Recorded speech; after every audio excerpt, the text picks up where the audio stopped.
Ouais, je me lance des défis perso. Et notamment, je me suis lancé un défi pendant 4 ans entre les JO de Rio et de Tokyo, où j'ai fait un tour du monde par étapes, dans lequel je souhaitais découvrir et pratiquer tous les sports olympiques.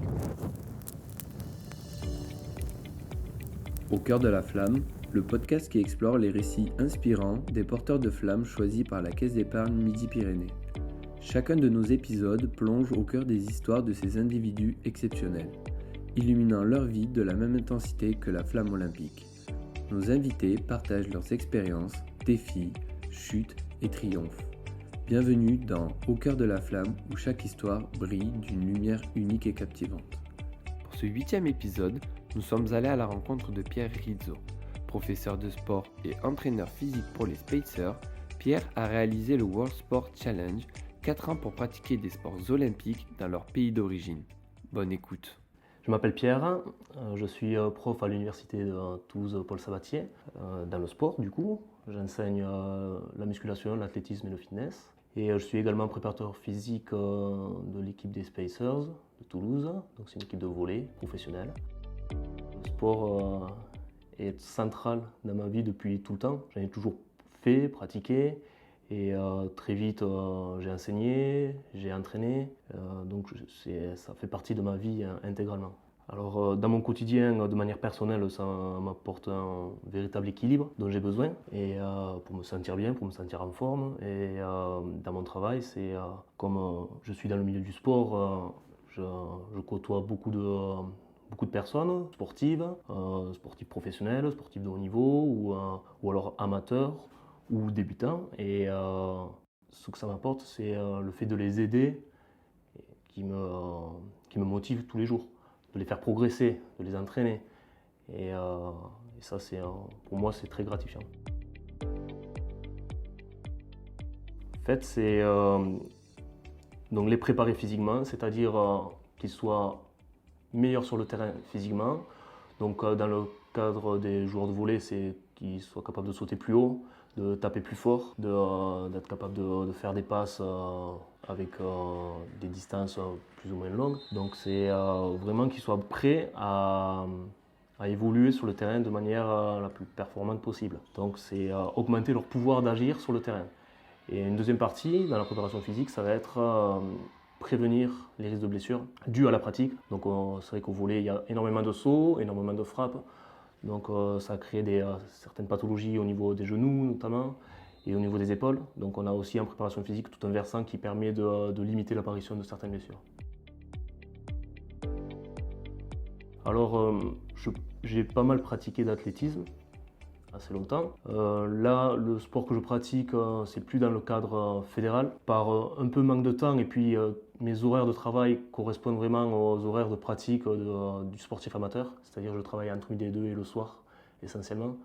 Mais de manière personnelle, je fais énormément de vélo, du sport d'entretien, pas mal de sport de ballon aussi avec des amis, du sport d'équipe. Ouais, je me lance des défis perso. Et notamment, je me suis lancé un défi pendant 4 ans entre les JO de Rio et de Tokyo, où j'ai fait un tour du monde par étapes, dans lequel je souhaitais découvrir et pratiquer tous les sports olympiques, dans des pays où il y a une forte culture autour de chaque sport. Et donc je suis allé à la rencontre des gens pour pratiquer avec eux et pour voir si c'était facile de s'intégrer dans des groupes et de partager des moments de sport et des moments de vie avec les gens que je rencontrais. Oui, alors bon, il y a eu énormément de destinations parce que j'ai fait 33 étapes. J'avais planifié une quarantaine, où j'ai été bloqué avec en mars 2020. Mais oui, il y a des destinations très marquantes, notamment en Jamaïque. Je suis arrivé complètement au hasard, sans aucune préparation du voyage, hein. Je me suis rendu sur la piste de l'université et puis je suis tombé sur un entraîneur national qui m'a proposé de venir m'entraîner toute la semaine avec Yohan Blake, donc qui est le deuxième performeur de tous les temps sur 100 et 200. Donc ça, c'était assez extraordinaire. J'ai pu partager une semaine complète d'entraînement avec lui et ses entraîneurs. Donc ça, c'était une surprise assez extraordinaire. Après, j'ai eu Ouais, l'étape du Kenya aussi était assez magique en termes d'humain, d'aventure humaine. C'était extrêmement dur. Je suis allé là-bas pour le demi-fond. Donc j'ai vraiment vu la culture qu'il y avait autour de la course, qui était très prégnante dans ce petit village où j'étais, sur les hauts plateaux. Les gens avec qui j'ai partagé les efforts, ils sont vraiment authentiques. Quand j'ai quitté le pays, j'avais vraiment la boule au ventre parce que ce que j'avais vécu là, c'était extraordinaire. Ils m'ont tellement donné en termes d'accompagnement ou de motivation pour affronter les divers entraînements que j'ai trouvé ça incroyable. Après, oui, il y a eu beaucoup d'aventures. Au Fidji, je suis allé faire un rugby à 7. Donc là, pareil, j'ai vu la vie d'un village qui était construite autour du terrain de rugby. Le terrain implanté au milieu et toutes les familles, tous les enfants qui sont autour pendant que les adultes s'entraînent tous les soirs, un peu à la tombée de la nuit.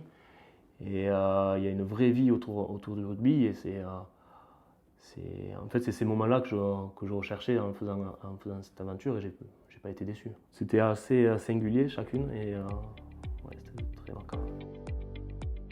Moi, ce que je retiens, c'est l'idée un petit peu que j'avais en faisant ce projet, c'est que le sport, il est vraiment un vecteur de lien social et de partage. Et en fait, c'était ça que je voulais découvrir et que je voulais faire découvrir aussi en faisant des petites vidéos et des petits textes après chaque aventure. C'est que à travers le sport, ça permet d'aller vers les gens, de découvrir des cultures, d'être au cœur d'une culture et pas juste spectateur en tant que simple touriste où on passe un peu à côté. Là, on est vraiment intégré dans les groupes, donc on vit avec eux. Et pour moi, pour découvrir une culture, il n'y a pas mieux. Et le sport, ça aide énormément. Moi, je me suis enrichi de toutes ces aventures. Et tout ce que j'ai pu découvrir aussi, j'ai pu parfois me remettre en question sur la manière d'aborder un entraînement ou un cours avec des étudiants.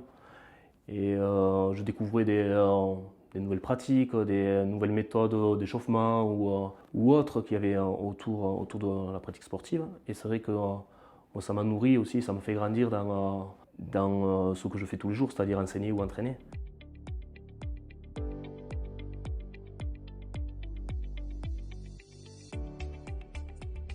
Donc quand la Case d'Épargne m'a appelé pour être porteur de flammes, j'étais au jardin d'enfants avec mon fils et j'ai décroché le téléphone et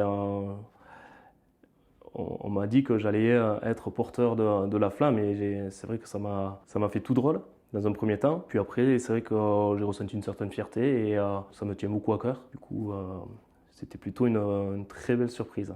J'attache beaucoup de valeur à l'olympisme et à tout ce que ça peut apporter et tout ce que ça peut dégager. Une des premières choses qui me parle, c'est le partage. Quand on voit toutes ces disciplines regroupées à un même moment avec des athlètes du monde entier qui ont en plus des niveaux soit excellents parce que les sélections sont très dures, soit un peu moins dans l'excellence parce qu'il y a des invitations en fonction de certains pays et qu'on arrive à mixer tout ça dans un même événement, je trouve ça extraordinaire et c'est ce partage-là qui me parle le plus. Et après, bien sûr, c'est mettre en avant une quarantaine de sports.